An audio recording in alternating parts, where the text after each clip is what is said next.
Magandang umaga, mga kazens.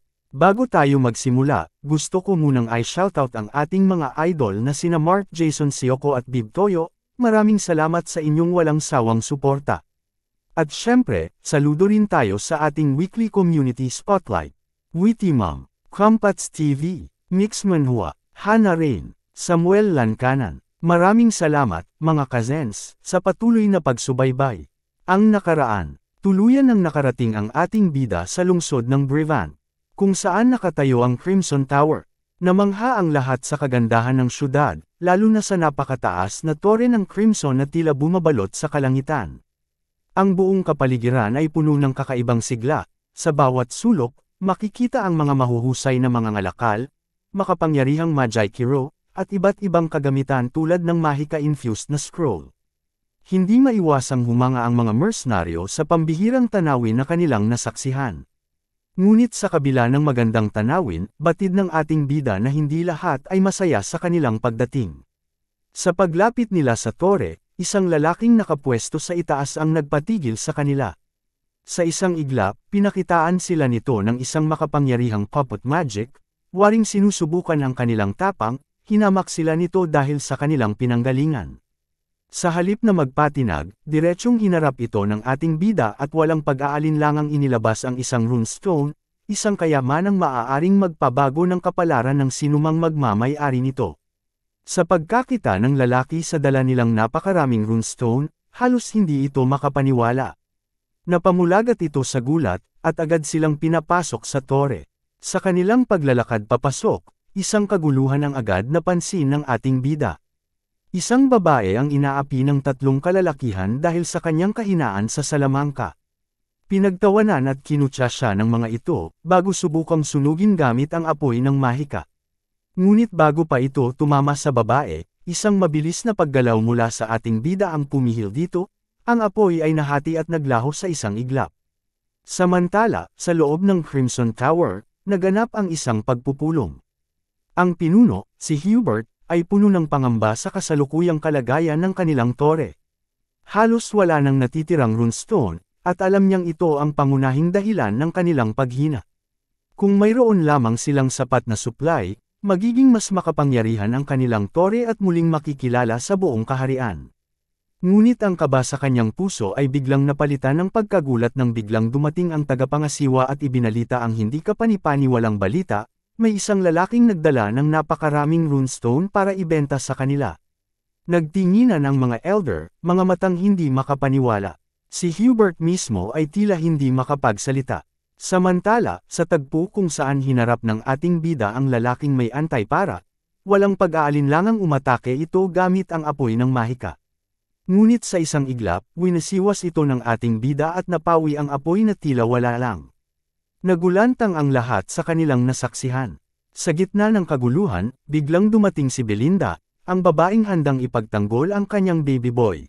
Sa galit agad niyang hinarap ang hangal na naglakas loob umatake sa kanyang duke. Ngunit bago pa man niya maisakatuparan ang kanyang galit, isang malakas na sigaw ang pumailan lang. Huminto kayo ngayon na. Sa isang iglap, tumahimik ang buong paligid. Nagulat ang lahat sa pagdating ng isang makapangyarihang figure. Ang pinuno ng Crimson Tower mismo kasama ang mga elder. Ang pagpapatuloy. Sa malakas na sigaw ni Hubert, agad na napukaw ang atensyon ng lahat. Para bang nagyelo ang paligid, at walang sino man ang nakagalaw sa kanilang kinatatayuan. Isang matinding titig ang namagitan sa kanila. Kasabay nito, si Vanessa ay nanginginig na sumagot, mahigpit na nakakapit sa kanyang mahikang tungkod habang nakaupo sa sahig. Pinuno ng tore, aniya, bakas sa kanyang tinig ang kaba at paggalang sa biglaang pagdating ng kanilang leader. Samantala, hindi naiwasan ng ating bida ang pagkagulat. Sa kanyang harapan, walang iba kundi ang mismong master ng tore, ang pinuno ng makapangyarihang kuta na ito. Hindi na nag-aksaya ng oras ang ating bida at agad na inutusan si Belinda. Pakawalan mo siya, mariin niyang utos. Mabilis niyang tinanggal ang mga tali, dahilan upang halos mapasubsob sa sahig ang lalaki dahil sa biglaan nitong paglaya. Napasandal ito sa sahig, gamit ang kanyang mga tuhod upang hindi tuluyang bumagsak. Samantala, si Alfoy naman ay mariing napalunok. Ramdam niya ang bumibigat na tensyon sa paligid, kaya't unti-unting bumilis ang kanyang paghinga.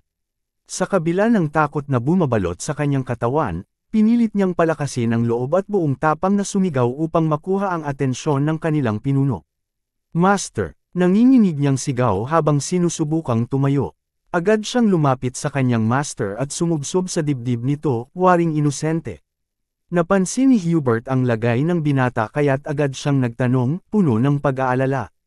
"Oh, Alfoy, ano ang nangyayari rito?" Mabilis naman siyang tumugon, may halong pag-arte, bahagyang nanginginig ang boses, waring naiiyak. May sumalakay. Sinubukan kong pigilan si Vanessa na pumasok sa laboratorio, pero bigla niya akong inatake. Pagsisinungaling niya. Muling lumingon si Alfoy sa kanyang master, pilit na ipinapakita ang takot sa kanyang mga mata. Ayaw ko lang masaktan si Vanessa na walang kalaban-laban, kaya hinarangan ko siya. Pagpapaliwanag niya, mistulang binabalot ng kaba ang kanyang buong katawan. Sa pag-arte ni Alfoy, hindi napigilan ni Belinda ang sarili at sumingit sa usapan ng dalawa, bahagyang natatawa. "Ano ba, seryoso? Umiiyak ka na parang babae." Saad ni Belinda, may halong panunuya. Agad namang lumingon si Alfoy, halatang naiinis sa sinabi nito. "Lalaki ako, okay," sagot niya ng may diin. Samantala, napatingin naman si Hubert, worry inaalam ang sitwasyon. Habang naguguluhan, biglang nagsalita si Vanessa, halatang takot sa kanyang master. "Gusto ko lang naman gamitin ang laboratorio," aniya, pilit na nagpapaliwanag. Samantala, tahimik na nagmamasid ang ating bida. Napaisip siya at marahang bamulong sa sarili. Tulad ng inakala ko, hindi ako nagkamali ng nakita. Hindi siya nagkakamali. Ang taong nasa harapan niya ay si Vanessa, ang namumuong bangungot. Sa kanyang nakaraang buhay, siya ay isa sa pinakamapanganib at pinakakinatatakutang mahikera. Ang apoy na lumiliyab sa kanyang paligid ay nagpapatibay sa presensya nito, isang babala sa tunay niyang kakayahan. Agad na yumuko ang ating bida habang pinagmamasdan ang babaeng nasa kanyang harapan. Tila isa ito sa mga hinahanap niya. Sa isip niya, naibulong niya ang mga salitang, kahit siya, ang bangungot mismo, nagkaroon pala ng ganitong sandali. Habang ang ating bida ay nag-iisip, biglang naghanda si Hubert. Inipon niya ang apoy sa pagitan ng kanyang mga kamay, habang ang kanyang mga mata ay nag-aalab sa galit. Sa madiing tinig, sinabi niya, "Hindi ka lang basta pumasok ng walang pahintulot sa tore, ngayon sinusubukan mo pang saktan ang aking disipulo." Nagngingit-ngit ang kanyang mga ngipin habang unti-unting bumabalot sa kanya ang pulang aura. Sa mas matinding galit, nagbanta siya, "Tutupukan kita hanggang maging abo ng walang kahit anong bakas." Ang abab ng ating bida ay agad na naghanda sa banta ni Hubert, mariing iniangat ang kanyang sandata, handang sumalakay anumang oras. Samantala, ang ating bida ay nanatiling kalmado, walang bakas ng takot o kahit anong ekspresyon sa kanyang mukha. Sa gitna ng lumalalang tensyon, marahang lumingon si Belinda, halatang kinakabahan. Hindi niya mapigilan ang pag-aalinlangan habang mahina niyang tinanong, "Batang Panginoon, ano ang gusto mong gawin?" Mukhang medyo mapanganib sila. Walang tugon ang ating bida, tahimik lamang itong nakatayo, mistulang isang matibay na pader sa gitna ng lumalalang tensyon. Dahan-dahan siyang humarap sa matanda, at sa isang iglap, agad niyang nakuha ang atensyon nito. Ang paligid ay pinuno ng mahika habang ang presensya ng matanda ay lalong tumindi. Sa wakas, nagsalita ang ating bida, ang tinig niya ay kalmado ngunit may bahid ng paggalang. "Ipinagpaumanhin ko ang aking nahuling pagpapakilala," aniya, habang marahang yumukod bilang tanda ng paggalang. Kinilala niya ang matanda bilang hindi lang isang karaniwang figure kundi bilang ang pinuno ng tore ng Crimson Flame, isang taong dapat kilalanin. Sa kabila ng namumuong presyon, ang master ng tore ay hindi nagpakita ng kahit anong emosyon. Ngunit makikita sa kanyang paligid ang unti-unting pag-ipon ng enerhiya, ang hangin ay marahang umiikot, nagliliyab sa kanyang presensya, worry nagbabadyang sumiklab anumang oras. Ngunit hindi natinag ang ating bida. Sa isang mahinahong kilos, inilagay niya ang kanyang kamay sa dibdib bilang tanda ng kanyang pagpapakilala. Sa kanyang malamig ngunit matatag na tinig, winika niya, "Ako ang dakilang duke ng teritoryo ng Perdiem, Ghislaine Perdiem." Isang saglit ng katahimikan ang bumalot sa paligid. Hindi natinag ang ating bida, nakatayo siyang matuwid, hindi inaalis ang kamay sa kanyang dibdib. Ang kanyang titig ay diretsyo, walang bakas ng pag-aalinlangan. Sa malamig ngunit matatag na tinig, muli siyang nagsalita. Pumunta ako rito upang ipagpalit ang mga runestones. Nanliit ang mga mata ni Hubert, at tila nawala ang lahat ng sigla sa kanyang katawan. Napako siya sa kinatatayuan, habang ang kanyang mukha ay puno ng pagtataka at pangamba. Para siyang nagyelo sa hiya, bumabalik sa kanyang isipan ang mga salitang kanyang binitiwan. Sa huli, naiusaw na lang niya, ano? Ang hangal na si Alfoy ay hindi makapaniwala sa sinabi ng ating bida. Napakurap ito at muling kinumpirma sa sarili ang narinig. Unti-unting tumaas ang kanyang kilay habang ang galit ay sumisirit sa kanyang mga mata. Nagngingit-ngit ang kanyang mga ngipin habang matalim ang tingin sa ating bida. Runestone, sigaw niya ng mariin. Bumigat ang kanyang ekspresyon bago mapait na ngumiti. Ikaw, ngunit isang bahagyang ngiti lang ang isinagot ng ating bida. Sa malamig na tinig, sinabi niya. Ang mga manggagawa ay nasa labas, naghihintay. Seryoso ang kanyang tingin, walang bahid ng pag-aalinlangan. Ilang saglit ang lumipas sa labas ng tore, dumating sina Hubert at ang mga elder, kasama si Alfoy at Vanessa. Tahimik silang pamwesto malapit sa tabi ng ating bida, habang ang kanilang mga mata ay nakatuon sa ilalantad at nilalaman ng mga kariton, tumigil ang ating bida at walang pag-aalinlangan na nagtanong. Gusto mo bang makita ang mga ito ngayon? Walang sinayang na oras, agad na kumilos ang mga mercenaryo, marahang tinanggal ang mga takip ng mga car itong dala nila. Sa isang iglap, tumambad sa kanila ang napakaraming runestone, nagniningning sa ilalim ng araw, bawat isa ay nagtataglay ng hindi matatawarang halaga at kapangyarihan. Napalunok si Hubert, hindi makapaniwala sa tanawing nasa harapan niya. Maging ang mga elder ay nabigla, hindi maitago ang pagkamangha. Kanina'y puno sila ng pag-aalala, ngunit ngayon, isang hindi inaasahang himala ang bumalot sa kanilang paningin. Halos manginig sa gulat ang mga elder, tila pinagpapawisan ng malamig. Ang matandang nakasuot ng bughaw ay mariing nagsalita, hindi ito maaari. Samantala, ang isang matanda na may pulang sombrero, may pag-aalinlangan sa boses, ay nagtanong, saan mo nakuha ang napakaraming runestone? Marahang lumapit ang elder at marahang ibinulong sa kanilang master, Ginoo, mukhang aabot ito ng kahit 10 kariton sa dami. Ano po ang nais ninyong gawin? Ngunit sa halip na sumagot, nanatiling tahimik ang master, hindi makakilos, at may madilim na ekspresyon sa mukha. Nag-aalalang muling nagtanong ang matanda, pilit kinukuha ang atensyon nito. Sa sumunod na saglit, habang nakapintang ang madilim na ekspresyon, bigla itong sumigaw sa tuwa. Isang malakas na halakhak ang bumalot sa paligid, halos mamuti ang kanyang mga mata sa matinding kasiyahan. Paano tayo nagkaroon ng ganitong karaming runestone? Kasabay ng kanyang halakhak, nagliyab ang determinasyon sa kanyang mga mata. Ito ay isang biyaya mula sa langit. Gamit ito, madudurog ko na sa wakas ang nakakapanggalit na Scarlet Tower ng tuluyan. Sa harap ng nagniningning na mga runestone, itinaas niya ang kanyang kamay, tila inaabot ang mga ito. Bahagyang naningkit ang kanyang mga mata, waring nilalasap ang kapangyarihang bumabalot sa paligid. Ngunit, lahat ng ito ay nasa kanyang isipan lamang. Bumalik siya sa ulirat at pinigilan ang sarili. Mabilis niyang nilinis ang lalamunan at mahinahong nagsalita, Ahem, mas kaunti ito kaysa sa inaasahan ko. Sinipat niya ang mga runestone at nagpatuloy, may bahid ng kay-abangan sa tinig, mukhang hindi rin gaanong maganda ang kalidad. Nanatiling kalmado ang ating bida, seryosong nakatingin habang nasa tabi niya si Kaur, nagngingit-ngit sa gigil, mahigpit na nakahawak sa kanyang sandata. Matalim ang tingin na ipinukol niya sa matanda, malinaw kay Kaur na tila nilalamangan sila ng mga ito. Napasanggal ito at sa mabigat na tinig, saad niya, may gana pa talaga siyang maliitin ang mga bagay na pinaghirapan nating makuha. Si Vanessa, na tahimik na nakamasid mula sa likuran, ay marahang lumapit sa kanyang master. Sa mahinahong tinig, nagatubili siyang magsalita. Hindi ba ito napakarami? Bahagya siyang nag-alinlangan, ngunit nagpatuloy pa rin, ang alam ko, kahit isang karwahe lang ay sapat na upang tumagal ng ilang linggo. Nagulat si Hubert sa kanyang tinuran, ngunit higit pa roon, isang matinding inis ang sumiklab sa kanyang loob. Itinaas ni Hubert ang kanyang kamay at malakas na sumigaw. Tumahimik ka. Ano bang alam mo para magsalita ng ganyan? Matalim ang kanyang tinig, nag-uumapo sa galit.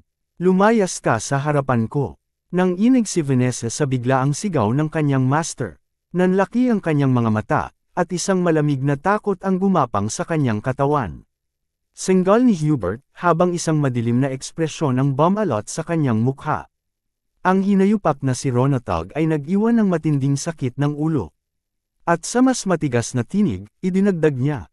Kung wala kang silbi, sana man lang alam mo ang lugar mo. Si Ghislaine ay nanatiling seryosong nakamasid sa kaguluhang nagaganap, tahimik ngunit halatang naiinis sa pang-aalipusta ng pinuno ng tore kay Vanessa. Samantala, lumingon si Hubert sa mga elder at may bahagyang ngiting sumilay sa kanyang labi bago commandant. Nagkatinginan ng mga elder, waring nauunawaan ang nais iparating ni Hubert. Sa matigas ngunit may halong panunuya niyang tinig, nagsalita siya, nakikita niyo rin ba ito sa parehong paraan? Agad na kumilos ang mga elder, at nilapitan ang mga bughaw na bato. Ang matandang nasa harapan ay agad itong hinawakan at maingat na inusisa. Kung titignan ng mas mabuti, mukhang mababa nga ang kalidad nito, gaya ng sinabi ng Ginoo. Isa pang elder ang sumingit, kunwaring sinusuri rin ang mga bato, habang bahagyang umiling. Para biglang makakuha ng ganito karaming bihirang runestone mula sa isang mahirap na lupain, may posibilidad na peke ang mga ito. Sa kanilang mga tinig ay may halatang panunuya, waring hinahamak ang mga runestone na kanilang dinala. Hindi nakapagtimpi ang abab ng ating bida at agad na sumingit sa usapan ng mga hangal na matatanda. Nag-aapoy ang kanyang titig habang galit na napabulalas. Anong sinabi mo? Tumindig ang kanyang boses, puno ng indignasyon. Pinaghirapan ng husto ng batang Panginoon namin ang pagkuha ng mga runestone na yan, tapos tatawagan mo lang silang peke. Pinagmasdan ng matandang may dilaw na sombrero ang bato at walang pakialam na nagsalita. Well, kahit gaano kahirap makuha ang mga ito, hindi na natin problema yan. Dagdag pa ng kumag, may bahid ng panunuya. Ang dami ng manloloko ngayon, hindi ba? Tumugon naman ang isang matandang may kulay abo na sombrero, hinihimas ang balbas sa kanyang baba. Hindi makatuwirang basta na lang maniwala sa salita ng nagbebenta, mayabang niyang sambit. Gayunpaman, walang pakialam ang ating bida. Sa malamig na tinig, diretsyong sinabi niya. Naiintindihan ko. Ang pagkakaintindi ko, sinasabi ninyong hindi niyo balak bilhin ang mga bato. Agad namang namulagat ang mga matatanda sa kanyang sinabi. Akala nila ay epektibo ang kanilang panlilinlang, ngunit sa isang iglap, napahinto sila sa kanilang mga sinasabi. Agad na naglakad palayo ang ating bida, at ang kanyang elite na grupo ay tahimik na sumunod, matalim ang tingin sa mga ulupong na nasa harapan nila. May panghahamak sa kanilang mga mata, inis na tinatitigan ang mga ito habang unti-unting lumalayo. Sa malamig ngunit matatag na tinig, nagsalita ang ating bida. Mga kasama, sinabi ng Crimson Flame Tower na hindi nila kailangan ng mga runestone. Bahagya siyang huminto bago muling nagsalita. Tara, pumunta na lang tayo sa ibang lugar. Halos malaglag ang panga ni Hubert, natatarante sa biglaang pag-alis ng ating bida. Akala niya, madali lang itong malilinlang. Mabilis siyang sumanghal, habol ang tinig. Sandali lang. Tinatawag niya ang ating bida, desperado, hindi makapaniwala sa naging tugon nito. Agad na tinawag ni Hubert ang elder sa isang pabulong na tono, at nang magtama ang kanilang tingin, tila may bahid ng pag-aalinlangan sa mukha ng matanda, waring kinakabahan sa susunod nilang hakbang. Hindi nagtagal, nagsalita ang elder na may bughaw na sombrero, pilit nagpapaliwanag. Kung ganun, bilang respeto sa pagsisikap mong dalhin ang mga ito dito, paano kung bilhin na lang namin? Nagpatuloy ito, animoy may malasakit, malayo na rin ang nalakbay mo, hindi maganda kung uuwi kang walang dala. Tulungan nating iligtas ang dangal ng Tower Master. Isang palusot na may halong panlilinlang. Samantala, si Hubert ay mayabang na hinihimas ang kanyang bigot, nakapikit pa habang marahan niyang inusal sa mapanlibak na tinig. Oo, mas maganda nga pakinggan yan. Bahagya siyang ngumisi, sabay dagdag, kung sinabi ng mga nakatatanda, hindi ko ito maaaring baliwalain. Kasunod nito humarap siya sa ating bida kahit kinakabahan, bamuka ang kanyang bibig na tila may pagpapala. dahil sa aking dakilang kagandahang loob, bibilhin namin ang lahat ng runestone na dinala mo rito. Lumapit ang hanggal na si Hubert sa ating bida, pinagpatong ang dalawang kamay at may malumanay na tinig na nagsaad. Pero ang presyo ay bahagyang mas mababa sa halaga sa merkado. Tumigil ang ating bida, unti-unting. Dumilim ang kanyang ekspresyon bago sumagot. Mukhang may hindi pagkakaunawaan. Kasabay nito, tinawag niya si Kaor at walang pag-aalinlangan na nag-utos. Kaor, iwan mo na lang ang isang karwahe at ibalik ang iba. Nagulat si Kaor sa tinuran nito, nanliit ang bilog ng kanyang mga mata sa pagkamangha. Dahan-dahan iniangat ng ating bida ang ulo at lumingon sa kinalalagyan ni na Hubert. Isang manipis ngunit makahulugang ngiti ang gumuhit sa kanyang labi bago niya marahang sinabi. Napagkasunduan natin na magbenta lang ng laman ng isang karwahe, hindi ba? Pinagpawisan si Hubert at mga elder hindi inaasahan ang sinabi ni Ghislaine, naiinis sa desisyon nito. Si Kaor ay matalim ang tingin habang nakangiti na tila may masamang balak, parang isang demonyong mapangasar. Agad nitong sinabi na, tama. Nakalimutan ko na naman. Hehe. Itinaas ni Kaor ang kanyang mga kamay upang mag-utos. Mga kasama, igalaw ang mga karwahe. Agad namang sumunod ang lahat ng mercenaryo. Dahan-daang umusad ang mga kariton, habang si Hubert ay halos hindi makagalaw sa nasasaksihan, nanlilisik ang mata sa unti-unting paglayo ng mga runestone. Sa labis na pagkalito, tarantang lumapit si Hubert sa ating bida, tinatanong, anong nangyayari dito? Ngunit nanatiling kalmado ang ating bida, at sa malumanay na tinig, nagpaliwanag. Paumanhin, mukhang nagkaroon ng hindi pagkakaunawaan tungkol sa dami, isang pagkakamali ng aking mga tauhan. Saglit siyang tumigil, saka tumingin ng seryoso, waring ng aasar, bago idinugtong. Ang destinasyon namin ay ang Scarlet Tower. Kailangan lang namin ng kaunting pera para sa gastusin sa paglalakbay. Nagngalit ang mga ngipin ni Hubert habang pinagpapawisan ng todo. Scarlet. Galit na tanong niya, halos pasiga. Ngunit agad na nagbago ang kanyang ekspresyon. Mabilis siyang lumapit sa ating bida at hinawakan ang balikat nito, isang ngiting aso ang gumuhit sa kanyang labi. Samantala, ang mga elder ay napahawak na lang sa kanilang mukha, ramdam ang kabiguan sa pagtatangkang linlangan ang ating bida. Sa paimpluwensyang tinig, sinabi ni Hubert, bakit? Nagbibiro lang ako para mabasag ang yelo dahil ngayon lang tayo nagkita. Bahagya siyang tumawa, saka idinugtong, huwag kang ganyan. Pumanhik tayo at mag-usap sandali, ayos ba? Isang manipis na ngiti ang gumuhit sa labi ng ating bida, habang may bahagyang ningning sa kanyang mga mata. Sa malamig ngunit magaan na tinig, sumambit siya. Sige, gawin natin yan. Sa loob ng silid, nakaupo ang lahat habang pinalilibutan ang ating bida ng mga matatandang tagapangasiwa, kasama si Hubert. Samantala, sa likuran niya, tahimik na nakatayo ang kanyang elite na grupo, matamang nagmamasid. Isang mabigat na katahimikan ang bomb-alot sa silid, waring nagsisilbing hudyat ng tensyong namamagitan sa kanila. Agad na binasag ni Hubert ang katahimikan, itinataas ang kanyang kamay upang ipakilala ang mga taong nasa paligid. Sa mababang ngunit mayabang na tinig, sinabi niya, ito ang mga nakatatanda ng aming Crimson Flame Tower. Bahagya siyang tumigil, saka idinugtong. Lahat sila ay mga Mahikiro na nakarating na sa ikalimang bilog. Ang kanyang tinig ay may halong pagmamalaki, waring ipinaparamdam na nasa ilalim ng kanilang kapangyarihan ang sitwasyon. Ngunit ang ating bida ay nanatiling kalmado, isang manipis na ngiti ang sumilay sa kanyang labi bago siya sumagot. Lahat ay nasa ikalimang bilog. Kahanga-hanga iyon. Bahagyang lumalim ang kanyang ngiti, saka idinagdag. May bahid ng pagkamangha sa tinig ng ating bida, ngunit sa likod nito, malinaw na isa itong pagpaparinag sa mga hanggal sa kanyang harapan. Napahiya si Hubert, agad siyang umubo at nilinis ang kanyang lalamunan, pilit na itinatago ang iritasyon sa kanyang mukha. Marahil ay may narinig kang mga kakaibang usap-usapan, ngunit pawang kasinungalingan ang mga iyon, aniya, pilit na pinapanatili ang kalmado niyang tono. Bahagya siyang ngumiti bago idinugtong. Ang Crimson Flame Tower pa rin ang nangunguna sa hilaga. Sa halip na magtalo, pumikit sandali ang ating bida, waring walang interes sa argumento.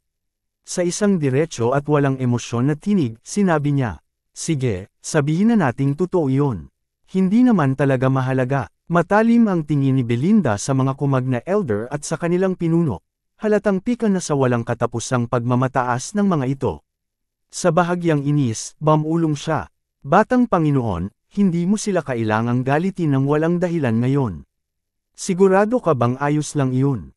Ngunit bago pa siya muling makapagsalita, nagsalita naman si Jillian mula sa likuran, sa mahinang tinig ngunit may kumpiyansa. Alam niya ang ginagawa niya. Hayaan mo siyang humawak nito. Tila naaasar si Hubert sa kanyang narinig. Iwinasiwas niya ang kanyang kamay sa hangin, halatang nawawalan na ng pasensya. Sheesh, tama na ang Saturday. Osek niya, may bahid ng pagkainis sa tinig.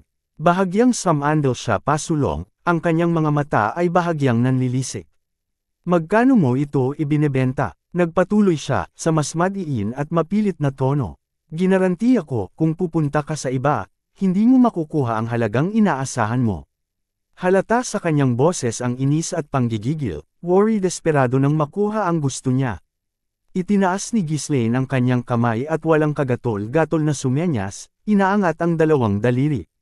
Sa malamig ngunit matatag na tinig, sinabi niya, "Doble." Napako si Hubert sa kanyang kinauupuan, tila natigilan sa narinig.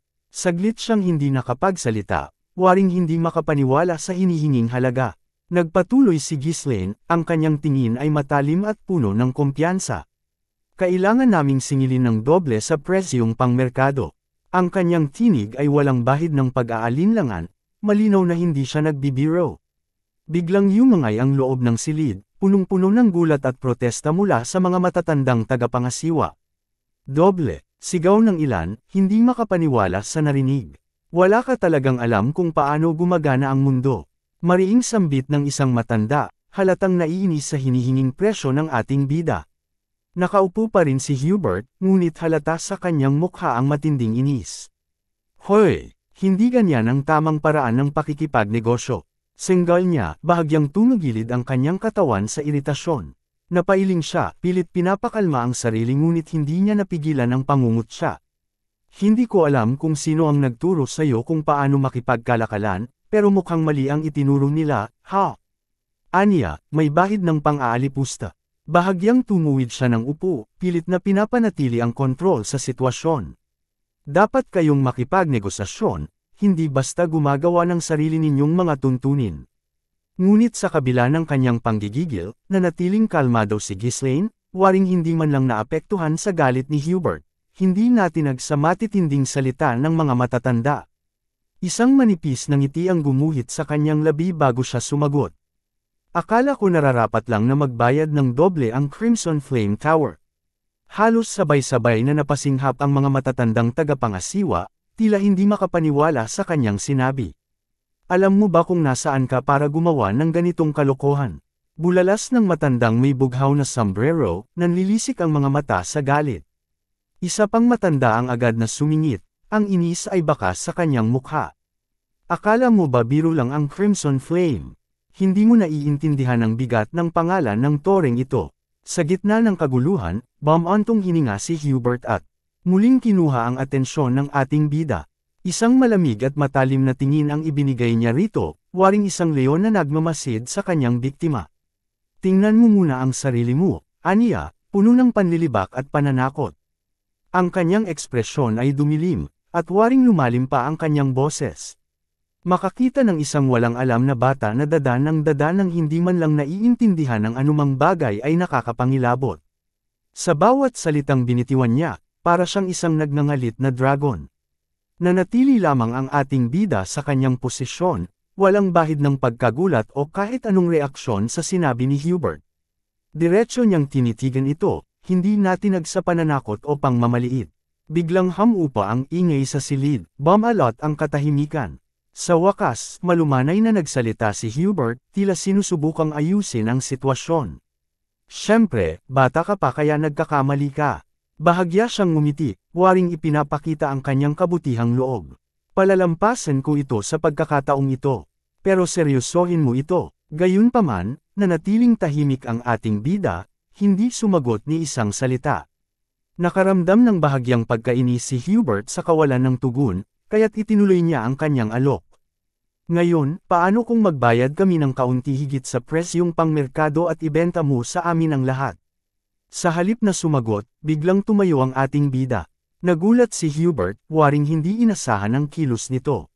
Anong ginagawa mo? Bakit ka tumayo? Tanong niya, bahagyang nababahala. Nanatiling nakatayo ang ating bida, walang bahid ng pag-aalinlangan sa kanyang kilos. Alam niya ang ginagawa ng pinuno ng tore, isang desperadong pagtatangka upang ibaba ang presyo at linlangan siya sa isang mas mababang kasunduan. Ngunit hindi siya basta-basta magpapalinlang. Tumingin siya sa gilid, ang mga mata niya ay tila ng aasar habang malumanay ngunit matigas niyang sinabi. Sa totoo lang, parang hindi ka naman talaga interesado. Bahagyang nagbuntong hininga bago ipinagpatuloy, binigyan kita ng kasunduan sa dobleng presyo, pero kung hindi ka interesado. Tumalikod siya at tumingin sa kanyang mga kasama. Pupunta na lang kami sa Scarlet Tower. Tuluyan nang naglakad ang ating bida papalayo sa upan at sinabi na, sige, aalis na kami. Hintayin mo lang dyan. Sigaw ni Hubert asar na sa kinikilos ng ating bida. Napalingon ang ating bida, ang kanyang mga mata ay malamig na nakatingin kay Hubert. Samantala, agad na itinaas ni Hubert ang kanyang kamay, waring nagpapakalma sa sitwasyon. Halata ang pagkabalisa sa kanyang kilos, aligaga ang kanyang mga mata, at ang kanyang noo ay bahagyang namamawis.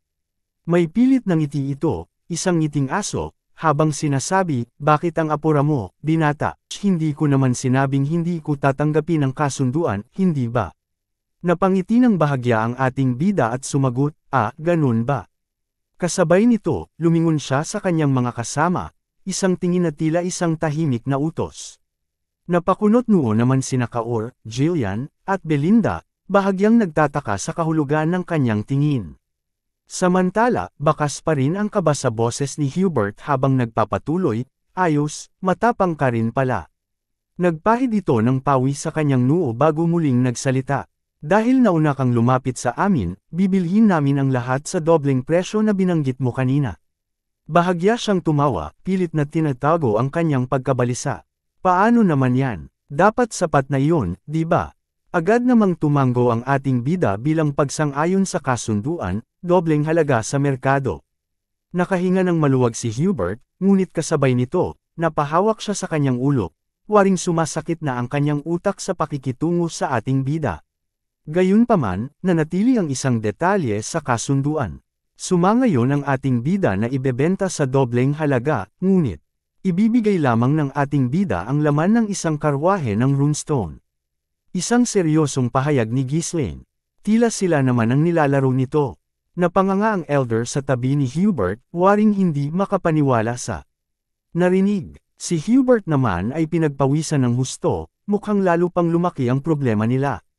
Anong sinasabi mo? Dapat ibenta mo ang lahat ng dinala mo ngayon.